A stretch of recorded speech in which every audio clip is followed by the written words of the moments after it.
നമസ്കാരം, ഏവർക്കും പുതിയ വീഡിയോയിലേക്ക് സ്വാഗതം. ഇന്ന് നമ്മൾ നിങ്ങൾക്ക് അവതരിപ്പിക്കുന്നത് ഒരു വ്യത്യസ്തമായ വീഡിയോ ആണ്. നമ്മൾ പണ്ട് ഇതിൻ്റെ ഒരു ഫസ്റ്റ് സെഗ്മെൻറ്റ് അല്ലെങ്കിൽ ഫസ്റ്റ് എപ്പിസോഡ് നമ്മൾ ചെയ്തിട്ടുണ്ട്. അതിൻ്റെ ഒരു കണ്ടിന്യൂഷൻ വീഡിയോ ആണിത്.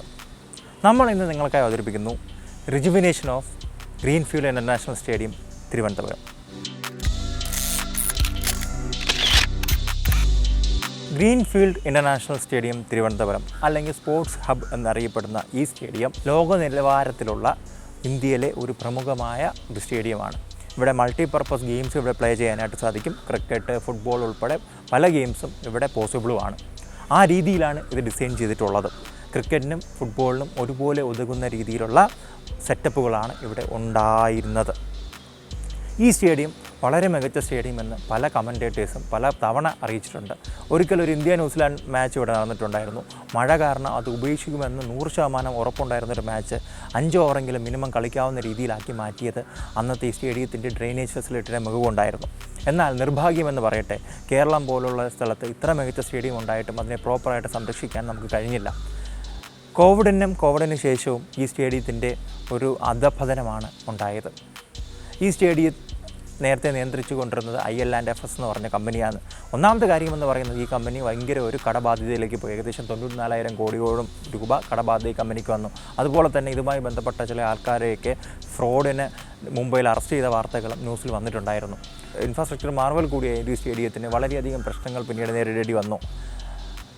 പിന്നീട് ഈ സ്റ്റേഡിയം സ്പോർട്സിനല്ലാത്ത കുറേ ആക്ടിവിറ്റീസിന് കൊടുത്തു. ആർമി റിക്രൂട്ട്മെൻറ്റ്, പൊളിറ്റിക്കൽ പാർട്ടികളുടെ യോഗങ്ങൾക്കെല്ലാം കൊടുത്തു. ഈ സ്റ്റേഡിയത്തെ ശരിക്കും നശിപ്പിക്കുകയാണ് ചെയ്തത്. ലോകത്തിലെ തന്നെ ഏറ്റവും മികച്ച ഡ്രെയിനേജ് സിസ്റ്റമുള്ള ഒരു സ്റ്റേഡിയം, ലോകത്തിലെ തന്നെ ഏറ്റവും മികച്ച ഗാലറികളും അതുപോലെ തന്നെ വ്യൂവിങ് ആംഗിൾസൊക്കെ ഉള്ളൊരു സ്റ്റേഡിയം, ആ സ്റ്റേഡിയത്തെ ശരിക്കും ഈ ഒരു കാലത്ത് നശിപ്പിക്കുകയാണ് ശരിക്കും നമ്മൾ ചെയ്തത്, അല്ലെങ്കിൽ ഇതുമായി ബന്ധപ്പെട്ടവർ ചെയ്തത്. ആ സ്റ്റേഡിയത്തെ മുഴുവനും കാട് പിടിച്ചു കിടക്കുകയും അവിടുത്തെ ഈ മികച്ച ഗ്രൗണ്ട് തന്നെ നശിക്കുകയും ചെയ്തു. പിച്ചിൻ്റെ കാര്യം പോട്ടെ, അത് മറ്റൊരു സംഗതി. അതുപോലെ തന്നെ ഇവിടുത്തെ ഫ്ലഡ് ലൈറ്റ്സും എല്ലാം നശിച്ചു. കുറച്ചു കാലം നമ്മുടെ കോവിഡുമായി ബന്ധപ്പെട്ട CFLTC ആയിട്ടും പ്രവർത്തിച്ചു. ഇപ്പോൾ അതിൻ്റെ അവസ്ഥയെന്ന് പറയുന്നത് വളരെ മോശമായിരുന്നു കുറച്ചു കാലമായിട്ടും. പിന്നീട് വീണ്ടും കേരള സർക്കാരും KC എല്ലാം ഇടപെട്ടിട്ട് ഇതിനൊരു റീവാമ്പിങ് അല്ലെങ്കിൽ ഒരു പുത്തുണർവ് നൽകി. കാരണം അതും ഭയങ്കര ഒരു അഹോരാത്രമായിട്ടുള്ള പ്രയത്നമാണ്. കാരണം നമ്മുടെ മീഡിയ ബോക്സ്, അതിൻ്റെ എല്ലാം നവീകരണം, ഈവൻ ഗാലറിയിൽ പലയിടത്തും ചോർച്ചകളുണ്ട്, ഫ്ലഡ് ലൈറ്റുകൾ പലയിടത്തും കത്തുന്നില്ല.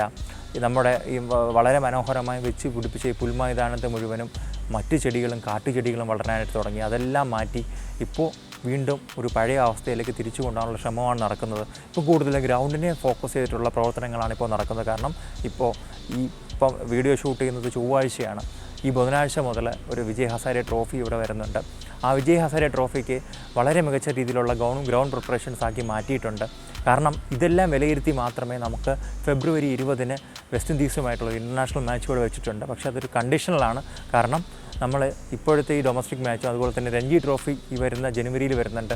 അതെല്ലാം കൂടെ കണക്കിലെടുത്ത് നമ്മുടെ സ്റ്റേഡിയത്തിൻ്റെയൊക്കെ ആ കണ്ടീഷൻസ് എല്ലാം ഒരിക്കൽ കൂടെ വിലയിരുത്തി മാത്രമേ BCCI കേരളത്തിന് മാച്ച് അവാർഡ് ചെയ്യത്തുള്ളൂ. ഇപ്പോൾ ഏകദേശം 20 ലക്ഷം രൂപയാണ് ലൈറ്റുകളുടെ ആ ഒരു നവീകരണത്തിന് വേണ്ടിയിട്ട് നമുക്ക് ഈ സ്റ്റേഡിയത്തിലേക്കായി വരുന്നത്. അതുപോലെ തന്നെ 18 ലക്ഷം രൂപ മുടക്കിയാണ് ഗ്രൗണ്ട് ഇപ്പോൾ വീണ്ടും പഴയ രീതിയിലാക്കാനായിട്ട് ശ്രമിച്ചുകൊണ്ടിരിക്കുന്നത്.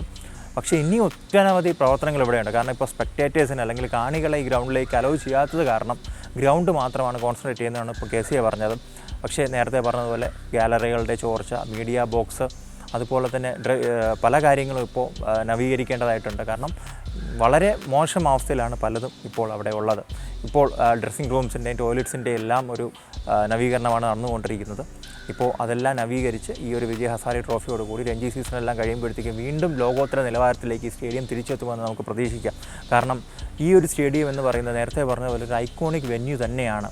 നമുക്ക് കേരളത്തെ ലോകത്തെ അടയാളപ്പെടുത്താൻ പറ്റിയ ഒരു സ്റ്റേഡിയം തന്നെയാണിത്.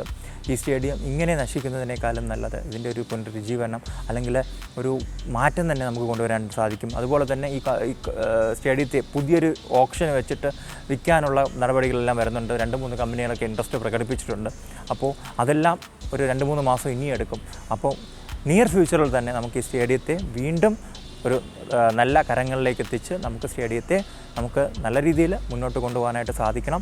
നമ്മളെ കേരളീയർക്കെല്ലാം അഭിമാനമായ സ്റ്റേഡിയം ഉടൻ തന്നെ നന്നാവുമെന്ന പ്രതീക്ഷയോട് കൂടിയിട്ട് ഞാൻ ഷിബു സാലിഹ, എന്നോടൊപ്പം റെനസ് രാജ് നിർത്തുന്നു. നന്ദി, നമസ്കാരം.